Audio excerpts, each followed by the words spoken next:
So you've got questions about ASU football? Can a new offensive coordinator breathe life into the offense? Can the hard-hitting defense be as stingy as it was a year ago?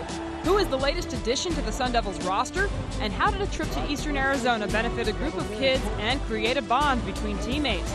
We've got answers. It's all next on the Arizona State Sun Devils College Football Preview Show.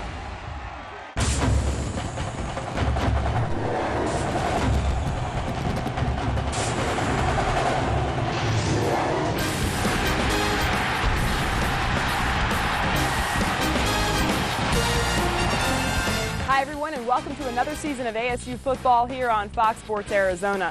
I'm Jodie Jackson inside Sun Devil Stadium. The Sun Devils return fewer starters than any other Pac-10 team, but after 2 losing seasons, fresh faces might be just what they need. The time is now for Dennis Erickson to get the Devils headed in the right direction. Now the big question is at quarterback, and that battle started back in the spring. But the offensive attack will look different no matter who is under center. Noel Mazzoni is the new offensive coordinator. He brings an impressive resume and the no huddle to Tempe. Fast pace, move the chains, score touchdowns. That's the plan for the ASU offense under new coordinator Noel Mazzoni. And it all starts with the quarterback. It's a little bit different as far as they've got to get the guys lined up on the field. I mean, we don't get in a huddle 99% of the time. They got to get the kids lined up on the field in the right formations, and they've got to get the signal from the sideline, and they got to get us in the right play, and then they've got to, process a lot of information, and then they've got to execute. So the learning curve to me in a quarterback is how quickly can you intake information, process the information, and then execute what you have to execute. A former quarterback at the University of New Mexico, this is Mazzoni's 30th year in coaching. He's coached Phillip Rivers at NC State, and this spring got a call to spend time with Tim Tebow to help him change his throwing motion. But what matters to Mazzoni most right now is that the players here at ASU heed his advice. Number one is I want to develop a good enough relationship with those guys that they believe what I tell them, all right? And I don't want them to believe what I tell them because I happen to spend, a month or so or a few days with Tim Tebow. Is exactly what you said, because the old guy does know what he's talking about. Mazzoni reunites with Dennis Erickson, who hired him 8 years ago at Oregon State. Together, they hope to turn around an offense that was ranked 91st out of 120 schools in 2009. Time to bring in former Sun Devil and NFL lineman Juan Roque. And Juan, we just heard from Noel Mazzoni what he's going to bring to this offense. What do you think are the benefits of his system for this Devils offense? Well, with the talent that they have on the offensive roster, definitely this is the right offense to run. Noel Mazzoni likes to use 4 and 5 wide receiver packages. He likes to put 2 backs in the backfield. He's a high energy guy. He's brought a new attitude to this team, and I think you're going to see a big difference in the way the Sun Devils play offense in 2010. What does it do for the linemen? I mean, that's your specialty, watching these big guys go at it, blocking, protecting the quarterback. There are some new faces on the line this year, aren't there? There's a lot of new faces. You got Bryce Schwab out there. He's lost some weight. He's a lot quicker. He's a lot more confident. I expect big things from him as a new addition. Adam Tello, and of course Garth Gerhardt's one of the best centers in the Pac-10. Left tackle is very interesting. You got Evan Finkenberg, who's going to be a dynamite left tackle. But then you got Dan Knapp, who was converted from tight end. Those two are battling for that left tackle spot. So either one that gets the job is going to be able to more than be capable of taking care of business. And skill positions. Okay, so Dimitri Nance carried a lot of the load at the running back spot for the last few years for the Devils. Now we have new faces. Cameron Marshall leads the way. How do you see that position shaking out? That position is going to be key this season. You got Cameron Marshall, you got James Morrison, and you got some freshmen. You got DeAndre Lewis, who's just showed some real good quickness in the first few days of camp here in Tempe. It's going to be a position that's going to surprise a lot of people. And then at wide receiver, Kerry Taylor, he's a senior now. We know about Jarrell Robinson, but there are some junior college transfers that have really made some head turns at practice. When you really think of this receiver group, you have to be smiling. You added Mike Willie and George Bell in the offseason. Those guys showed up in spring, and right now in camp, they're doing a tremendous job. And then you got Aaron Pflugrad, who's Keith Poole-like in his route running abilities and able to catch that hard ball.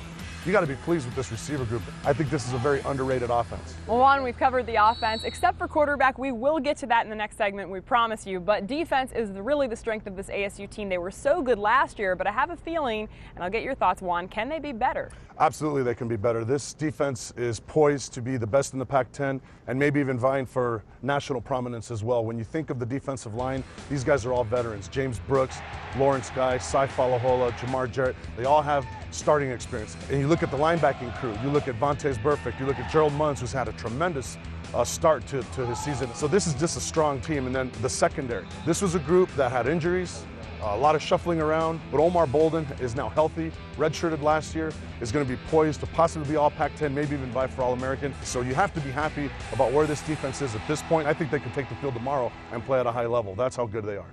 Well, Dennis Erickson is an offensive coach, but Juan, he sure knows how to build a defense. And I had the chance to talk to Coach Erickson and get his thoughts going into his 4th season here at ASU. Well, Coach, you've had a lot of winning seasons, a lot of success. I know that 4-win season last year really stung for you. What are your feelings going into the season? Well, we want to get better. We want to win football games. That's the bottom line. I mean, being close, building, all that stuff's one thing, but we've got to win football games. We don't want to be a 4-win program. We want to be a program that competes for the championship every year. And we had a lot of opportunities last year that I thought we could have won some games, and we didn't do it. So we've got to find a way to win. That's the bottom line. There's been a lot of talk about pressures and hot seat, but there's no one that's putting more pressure on you than yourself, right?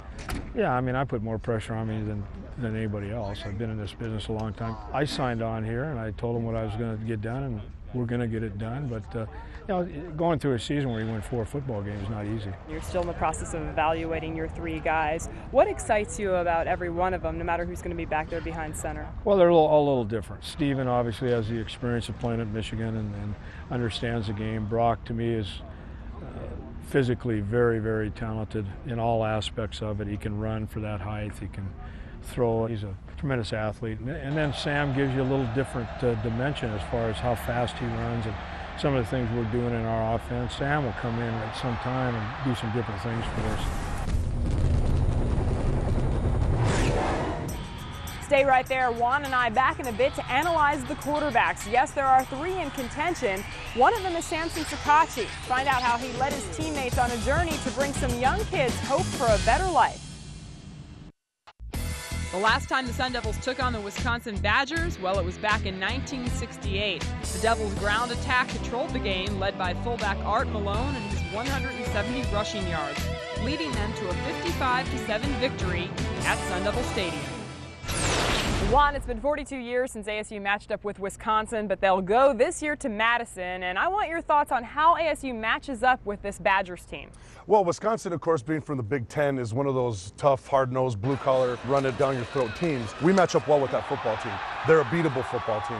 I have no doubt that if Arizona State gets the momentum in those first 2 games, Camp Randall could be very disappointed that day when they get forked by this group of Sun Devils. When you look at the schedule for ASU, there is a tough stretch in there. They warm it up with Portland State and NAU, and then, of course, head to Madison, and then come home against Oregon, only to go off again to Oregon State and Washington. Is this a stretch where you think we'll really find out about this team? Absolutely. And the big thing is that Oregon game, it's early in the season. It's here in Sun Devil Stadium. It's going to be hot.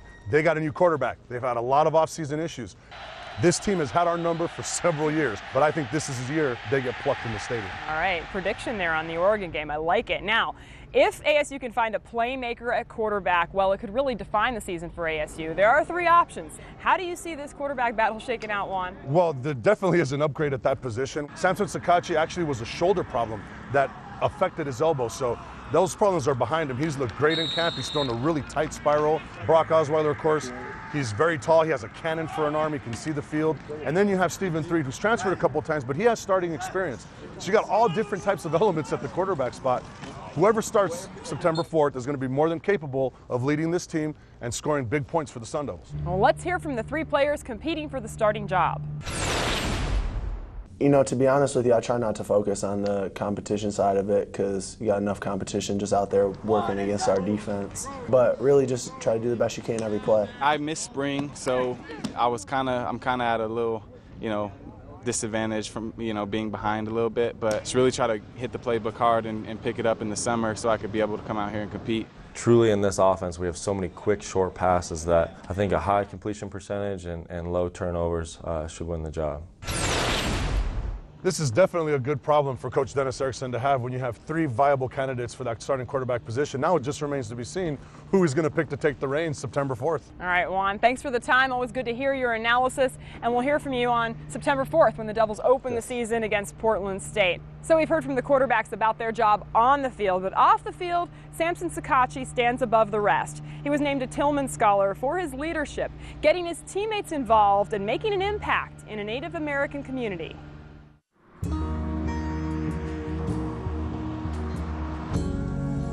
Just east of Globe, outside the mining town of Miami, Arizona, the San Carlos Apache Indian Reservation begins to sprawl. Over 1.8 million acres of land, their population is just 14,000. It is one of the poorest tribes in the country, seemingly a world away from the campus of Arizona State. 1, 2, 3, nice. That's better, you guys. Good job. Let's do one more. One more. But thanks to Samson Szakacsy, the two worlds collide today. 15 Sun Devil football players conduct a camp for kids on the reservation, and their message goes beyond football. I just want the kids to know that they can do this, you know what I mean? And that's the biggest part for me. Everybody has opportunity, can be creative. So how did Szakacsy become aware of the issues facing the San Carlos Nation? One day on campus at ASU, he met another student, Robert Howard, who grew up on the reservation. That conversation opened up a whole new world to him. I didn't think nothing of it, so I was in class a couple days later and I got a text from him and said, I want to learn. He said, I want to learn. And so we met up a couple days later at the aquatic center and jumped in the truck and we came out here, and it's been coming out ever since. He's a good guy, big heart, big heart. Samson spent his spring break on the reservation with San Carlos Chairman Wentzler Nossi and learned of the problems facing the community, from lack of education and health care to preserving sacred land from copper mining.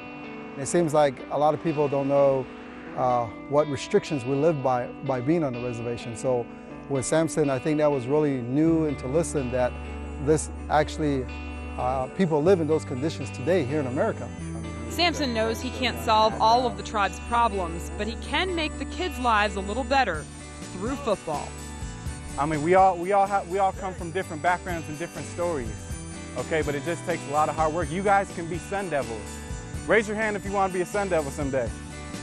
That's real, okay? It's no difference between us. We all bleed red, you know what I mean? He's a little bit different. He cares about the world. He cares about the people in it, and it's unique. You know, the day that Samson came to me, hey Brock, would you mind helping out with this deal? You know, kind of gave me a little rundown of what was going on with the kids and the community and stuff like that. And hands down, Samson, whatever you need, I'm there for you. These children that you saw running around here, you know, over 100 kids here, they're going to remember this day. They're going to go home and tell their grandpas and their grandmas and their moms and dads what a great time they had here with ASU football.